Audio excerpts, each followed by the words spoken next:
Galera, esse foi o capítulo que a Nobara voltou e ainda por cima a gente teve o que parece ser um dos flashes negros mais poderosos e mais doídos no Rei das Maldições.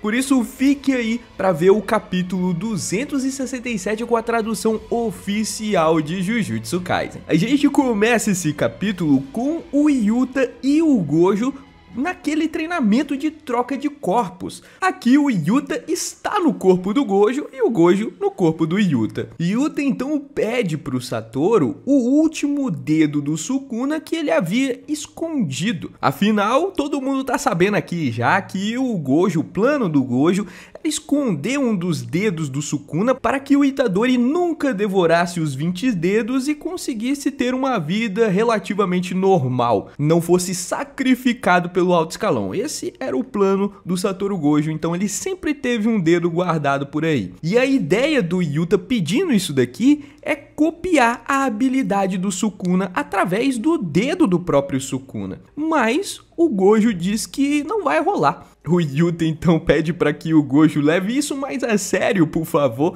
Tá achando que o Gojo tá zoando, mas não, o Gojo tá levando isso muito a sério e ele tem um motivo para recusar essa pedida do Yuta. Talvez ele até mesmo consiga copiar a habilidade do Sukuna com um dedo do Sukuna, mas isso é 1/20 da parte que representa o Sukuna, é muito pouco. E se o objetivo do Yuta é analisar a técnica amaldiçoada do Sukuna, talvez 1/20 da parte do Sukuna não seja o suficiente. E o Yuta até mesmo entende isso daqui e fala, realmente, você tem razão. Até mesmo a fala amaldiçoada, que é uma técnica muito inferior a essa, eu ainda tenho que perguntar muita coisa pro Inumaki, porque senão teria muitas coisas que eu não conseguiria entender. Então talvez de fato eu não conseguisse entender toda a técnica do Sukuna comendo somente um dos seus dedos amaldiçoados. E por isso o Gojo complementa aqui. Sendo assim, não acho que é uma boa ideia a gente perder a conexão que temos com o Sukuna. E o Yuta até mesmo não entende. Como assim?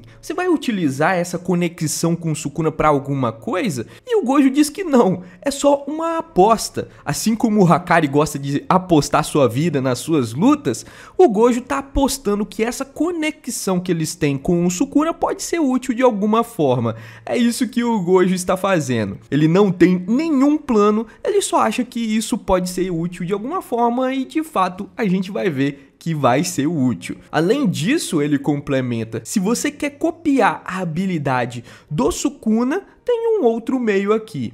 E a gente vai ver que é através do Itadori. Por isso, o Yuta vai lá conversar com o Yuji e começa a explicar como a sua própria técnica inata funciona. A condição da minha técnica de cópia é fazer a Rika-chan ingerir uma parte do corpo do alvo da técnica. A quantidade e a parte do corpo que ela tem que consumir mudam dependente do alvo da técnica e da frequência que eu uso. Para copiar uma técnica mais forte, pode presumir que uma parte mais vital do corpo do feiticeiro seja necessária. Mas mesmo que partes do corpo não sejam absorvidas, caso eu aplique um pacto na quantidade de vezes que eu posso usar, a condição pode ser atendida. Ou seja que, quanto mais complexa e mais poderosa é a técnica que o Yuta quer copiar, mais vital tem que ser a parte que a Rika tem que comer. Então, por exemplo, se ele quer copiar 100% a técnica do Sukuna, então ele vai ter que comer o coração, o corpo inteiro do Sukuna, porque é a melhor técnica que tem até agora. Talvez não só melhor do que a do Satoru Gojo, mas é uma das melhores. Então, ele teria que devorar o Sukuna inteiro, caso ele conseguisse copiar de fato toda a técnica do Sukuna. Contudo, tem um porém aqui que o Yuta consegue burlar essa regrinha. Para não precisar ficar comendo aí partes tão essenciais do seu oponente, ele pode utilizar um pacto. Ou seja, ele diz, eu posso utilizar essa técnica aqui 3 vezes e em troca eu não preciso comer o coração desse cara. Eu posso comer aqui só o dedinho que já basta. Acho que vocês entenderam então como é que funciona a técnica do Yuta.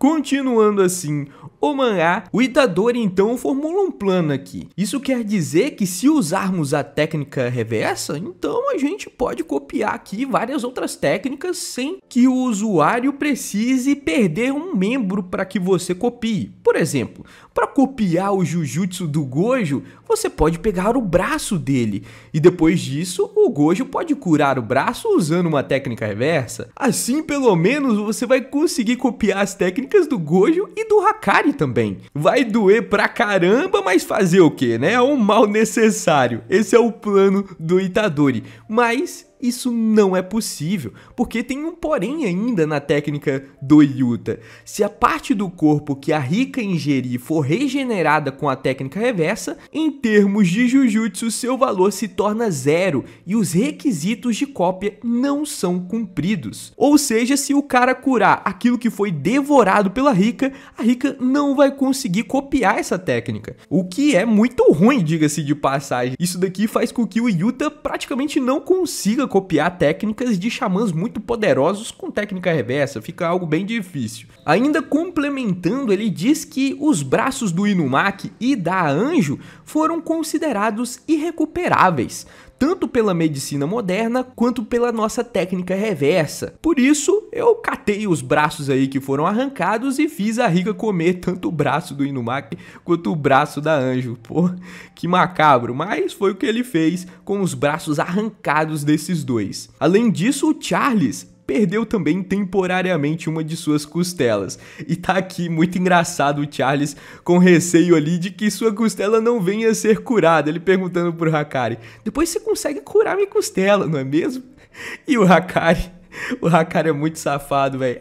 Depois, talvez. Sendo que talvez eles não consigam, tá? Porque a técnica reversa tem ali um limite de tempo para curarem, para ser efetiva. Então talvez o Charles nunca consiga recuperar essa costela. Enfim, continuando aqui, a Meimei pergunta ali no sussurro pro Yuta, tudo bem mesmo? Você ouviu a Oitodo dizer sobre a ressonância de informação, não é mesmo? Que talvez contar os planos para o Itadori não seja uma boa notícia, isso pode acabar vazando para o Sukuna. E o Yuta responde também no sussurrozinho ali para Meimei, dizendo que sabe disso sim, e que por isso ele vai colocar o plano de copiar a técnica do Itadori somente no último minuto, somente no último segundo ele vai copiar a técnica do Sukuna através do Itadori. No entanto, decidirei quais informações básicas e planos serão comunicados ao Itadori de acordo com o meu discernimento. Ó, o cara se acha aqui, o Yuta. A cautela nunca é demais, mas mesmo que o Sukuna consiga causar grandes mudanças no corpo do receptáculo, é improvável que ele possa compartilhar as informações ou os pensamentos do Itadori, mesmo com essa ressonância aí de corpos, já que o Itadori tá muito parecido com o Sukuna, passou muito tempo aí com os dedos dentro de si, ainda assim eu acho que não dá pra passar informação através do Itadori não. E a Meimei pergunta, como é que você sabe disso? Qual é a prova que você tem? E o Yuta complementa, é porque o Itadori também não é capaz de ler os pensamentos do Sukuna. Então se ele não é capaz de ler os pensamentos do Sukuna, o Yuta acredita que o Sukuna não é capaz de ler os pensamentos do Itadori. É um chute, mas é o que o Yuta acredita. Por isso, o Yuta diz que vai utilizar esse plano de comer ali um dos dedos do Itadori justamente logo depois da luta contra o Gojo. Provavelmente vai ser uma confusão ali e mesmo que o Sukuna consiga ler os pensamentos do Itadori, vai ser uma confusão e provavelmente ele não vai notar que o Itadori teve um dedo perdido, comido pela Rika. Por isso tudo, o Yuta diz, Itadori, mesmo que não seja capaz de utilizar a técnica do Sukuna agora, seu corpo já foi gravado com essa técnica.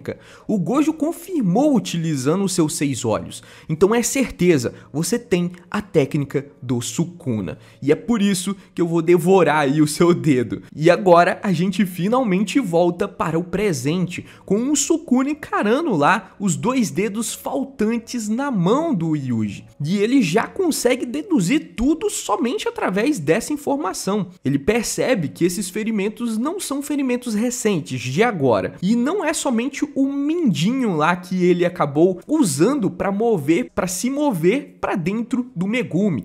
O dedinho mindinho ele utilizou para isso daí. O outro dedo é o dedo que foi devorado pela Rika. E ele já percebe que o Yuta blefou. Na sua luta que ele teve contra o Yuta disse que devorou o objeto amaldiçoado do Sukuna. E aquilo tudo foi um blefe mesmo, que na realidade ele utilizou o dedo do Itadori. O Sukuna conseguiu deduzir tudo isso daí através desses dedos do Yuji. Com isso, a gente parte para onde está o verdadeiro dedo do Sukuna, aonde o Gojo deixou esse dedo escondido. E lá está a Utahime e o Gakuganji. E o Gakuganji diz aqui: este é o dedo do Sukuna, um objeto amaldiçoado de classe especial capaz de suportar toda e qualquer descarga física e de Jujutsu. Ou seja, esse dedo é indestrutível. Será que a técnica amaldiçoada pode penetrá-lo? E a Utahime diz: é um pacto. Se a intenção de destruir o objeto amaldiçoado for removida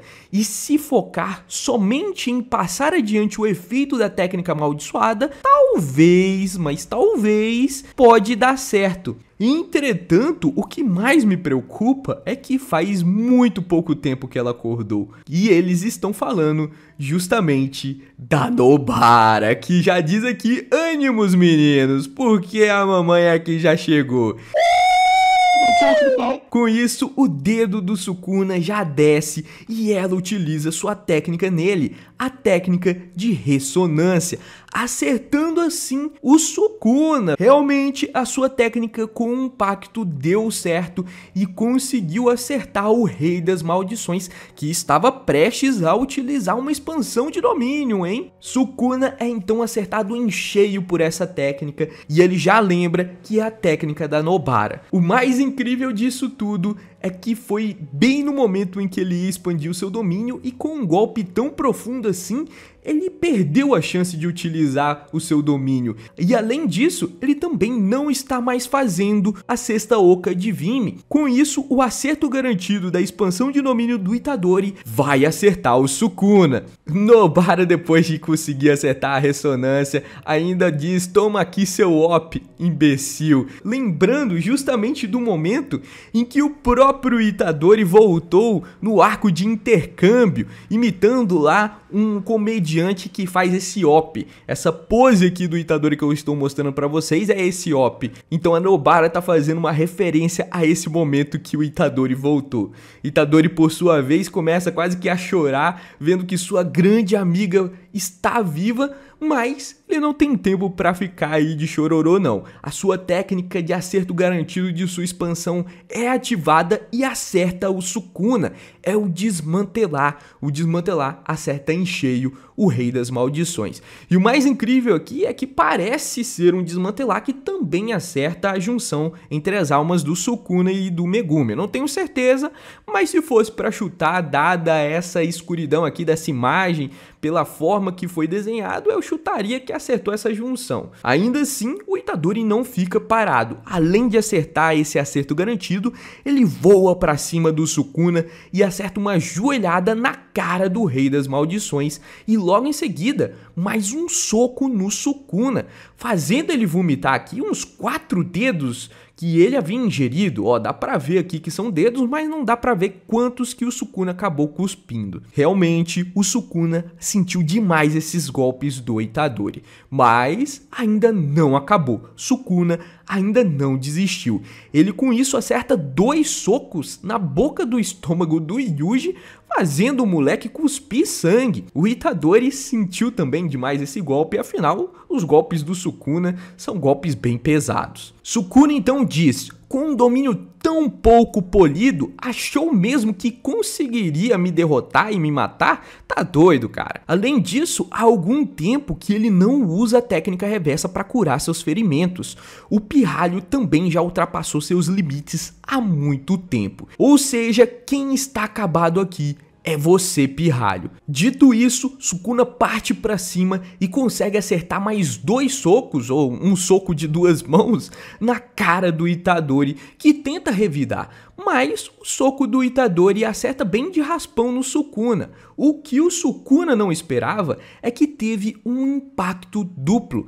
Esse é o soco divergente do Itadori que ele não tinha utilizado até esse momento da luta. O Itadori esperou até o último segundo, o melhor momento para utilizar essa técnica, que é a primeira habilidade que o Itadori tem, que é o seu punho divergente, esse impacto duplo que sempre desequilibra o seu oponente. Sukuna, pego de surpresa aí novamente, é desequilibrado e o Itadori diz que vai pôr um fim nessa luta, neste ciclo de maldições, concentrando toda a sua aura em seu punho e acertando um baita de um flash negro na boca do estômago do Rei das Maldições, apagando assim pela segunda vez o Sukuna. O Sukuna já foi apagado pelo Gojo e foi apagado novamente agora, depois desse flash negro do Itadori, acabando assim o capítulo de hoje. É, galera, nesse capítulo o Sukuna sofreu, hein? Caramba, o Sukuna tá realmente nas últimas. Já perdeu alguns dedos lá que ele tinha devorado dele mesmo, e agora acabou de ser acertado pela ressonância da Nobara, que é sempre um golpe que causa muito dano, e por um flash negro do Itadori, e além disso tudo, também pelo acerto garantido da expansão de domínio do Yuji. Realmente, o Sukuna tá numa situação muito, mas muito problemática. É bem provável que o próximo capítulo seja um dos últimos ou o último do Sukuna, mas a gente tem que esperar até a quinta-feira para ter certeza. Por isso é importante que você se inscreva nesse canal para não perder o capítulo que vai sair na madrugada de quinta-feira, hein? Na madrugada eu vou estar lá acordado para fazer esse capítulo, então é importante que você se inscreva aqui nesse canal, beleza? No mais, agradeço por você ter visto até agora. Eu vou ficando por aqui, a gente se vê no próximo vídeo. Até mais!